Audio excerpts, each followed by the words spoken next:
So welcome back to uh, chapter 3.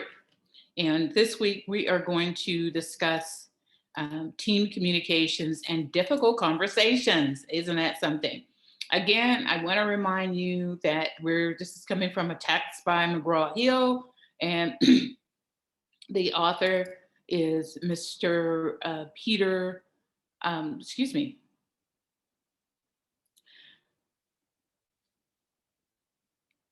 Cohen. So we are going to now get started.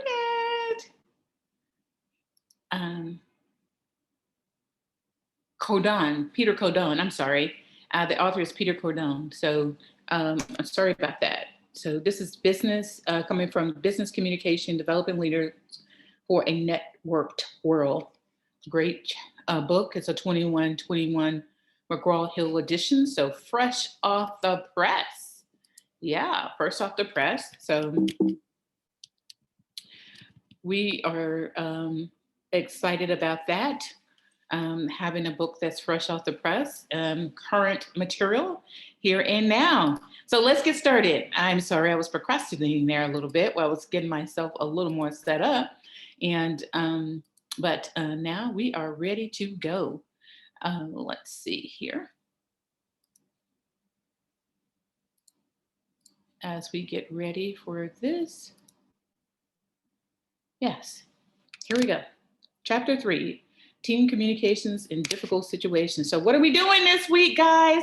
We're explaining the principles of team communication and high-performing teams, and we're describing and demonstrating approaches to planning, running, and following up on meetings.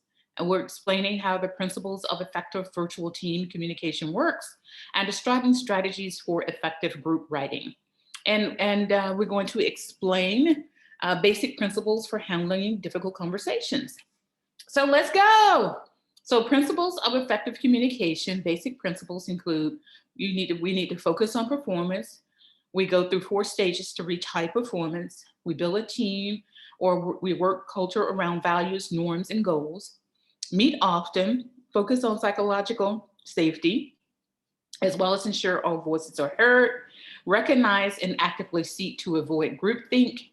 Embrace diversity, solve problems, and generate creative solutions, provide positive feedback, and evaluate performance often. So we're going to forming, storming, norming, and performing. So forming is team members focus on gaining acceptance and avoiding conflict. Storming is team members open up with their competing ideas about how the team should approach work. Norming is the team arrives at a work plan, including roles, goals, and accountabilities. And performing is the team operating efficiently towards accomplishing their goals. And so we've seen forming, storming, norming, and performing as the recipe for team success. Team culture is shared perceptions and commitment to collective values, norms, roles, responsibilities, and goals. Typically during the norming stage, this happens. And then the team charter provides direction to the team, includes purpose or mission statements, values, goals, team member roles, task, group rules, communication protocol, meeting protocol, decision-making rules, conflict resolution, and feedback mechanisms. So we're getting everything all set up and ready to go. So symptoms of group think include collective rationalization, moral high ground, self-censorship, and illusions of anonymity, excuse me. Symptoms of groupthink continues, peer pressure, illusion of invulnerability, complacency, mind guards, and stereotyping. So what about inherent diversity? So we're looking at viewpoints here. Inherent diversity involves traits such as age, gender, ethnicity, and sexual orientation, whereas acquired diversity involves traits you acquire through experience, such as customer service, retail, or engineering experience. Behaviors that drive diversity include making sure everyone is heard, making it safe to let team members express novel ideas, and giving team members decision-making authority, sharing credit, and giving useful feedback, putting feedback into action. The strengths deployment inventory triangle displaying on the monitor is motivational value system. And it just talks about the various forms of assertive directing, nurturing, altruistic nurturing, behavior supporting, caution, analytic, and autonomizing. Oh God. So principles continue. Divergence is working independently and can increase the number of ideas and solutions generated. Convergence is evaluating the proposed ideas and solutions and narrowing them down to a small set of feasible solutions to address the problem. Ways to develop trust is to get to know each other. Self-disclosure, can't say that enough. Getting to know each other is extremely important. Hold an effective launch meeting. Commit to working together separately. Set up a deliverable schedule and evaluate performance regularly. Managing meetings include planning for meetings. Essential questions include: what is the purpose of the meeting? What outcomes do I expect? Who should attend? When should the meeting be scheduled? What roles and responsibilities should people at the meeting have? Planning for a meeting essential questions is: what will be on the agenda? What materials should I distribute prior to the meeting? When and how should I invite others? What logistical issues do I need to take care of? Reserving rooms, getting equipment, printing material. This is so relevant. We're planning a conference. Some friends and I are to talk about some of the things we talk about just hanging out together. And it is an interesting thing trying to plan this meeting around everybody's busy schedule. And so types of meeting: coordination meeting is primarily focused on discussing roles, goals, and accountability, whereas problem-solving meetings typically involve brainstorming about how to address and solve a particular problem. Greeting and dispersing the agenda, creating and dispersing the agenda or distributing the agenda include agenda items, timeframes, goals expected, outcomes, roles, materials needed, agenda components. And running effective meetings include creating tradition, culture, and variety, set expectations and follow the agenda, encourage participation and expression of ideas, use a facilitator, build consensus and plan a plan of action, and closing the meeting and dealing with difficult people. So forming, storming, norming, and performing, the order in which things go. Must together as a team in best case scenario. And you see as on the monitor, forming is here and storming is kind of low because it's a lot of time in the storming phase. And norming, as you storming, you should be increasing and norming it. And then performing is at the highest level. Meeting follow-up, meeting follow-up minutes components: date and time, team members present, meeting roles, key decision points, open issues, action items, and deadlines. I like key decision points, even though here the author states that it's optional. And open issues, I like having those as well, because these are things that a lot of times are left off. And I think it helps bring things back together. Virtual teams. It generally consists of team members located at various offices, including home offices, and rely almost entirely on virtual technologies to work with one another. And we are heavily into this particular area because due to COVID, as well as the economics of our times, storms, things just going on that have changed or making changes to us. I'm quite sure there'll be other changes as we go through that may impact virtual, but right now that's the stage that we're in. Focus on building trust at each stage of your virtual team. Meet in person if possible, get to know one another, use collaborative technologies, and choose an active team member.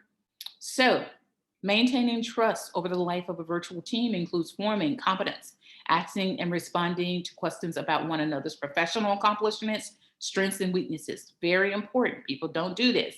They think, oh, no. This forming stage is very important to understand where everybody's coming from, what experiences they bring to the table, the weaknesses, and it's a great time to be honest.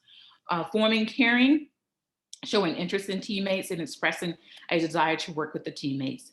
More forming character, around character, meeting commitments in to high team performance, and discussing shared values for team charter. During the norming stage is the competence level is demonstrating strong performance in early deliverables and preparing well for initial meetings. Also during the norming stage in the caring part, we see sharing information, offering to help teammates and stand accessible to teammates, responding promptly to requests from teammates. Also during the norming stage, the third characteristics of trust includes character, and this living up to commitments to the team charter. During the forming stage, as we look at competence, we're completing all tasks with excellence. During the caring phase of performing, we are encouraging and supporting teammates to complete tasks near final deadlines when the pressure is the highest. And finally, during the forming phase, character attributes ensuring all team outcomes are fair to the team members and stakeholders. Running effective virtual meeting tips to make the meeting more productive. Start the meeting with social chat and then start with continuous questions, questions. And then ask, what do you think about these questions? Make sure each team member is involved, articulate views precisely, take minutes in real time, focus on your teammates and avoid multitasking. Use video when possible. So group writing, what is group writing? Tips for effective group writing: start right away, work together at the planning stage, make sure your roles and contributions are fair, stay flexible and open, meet in real time consistently, and ensure the writing reflects the views of the group. Really discuss, guys, how you will edit the document together and consider a single group member to publish the final version and ensure consistent voice. Now, we're going over a lot of this for a reason because we will be doing some group activities. Difficult conversations often center on disagreements, conflicts, and bad news. Many people prefer to avoid difficult conversations because they want to avoid hurting the feelings of other people. But you hurt people's feelings more by not being open and honest with them. Principles of difficult conversation include embracing difficult conversations, assume the best in others, adopt a learning stance, stay calm, overcome noise, find common ground, disagree diplomatically, and avoid either an approach aggregations and either or approaches, Steps for components of difficult conversations include: start well, declare your intent. Start well and declare your intent of why we're having these conversations. Listen to their story, please. Tell your story as well and create that shared story together based on both stories. Disagreeing well. You want to validate others' meanings, that you recognize their perspectives and feelings as credible and legitimate. It does not necessarily mean that you agree. Statements begin with the phrases such as I think, I feel, or I believe. Soften comments to sound more conciliatory and flexible and less blaming and accusatory. And that's it for chapter 3.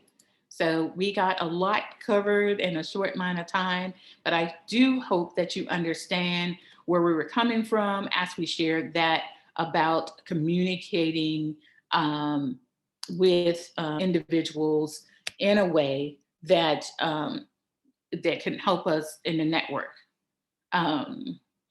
So yes, we want to, team communication and difficult conversations are very difficult for a lot of us, but we always want to make sure that we are having them and we're open and upfront with all.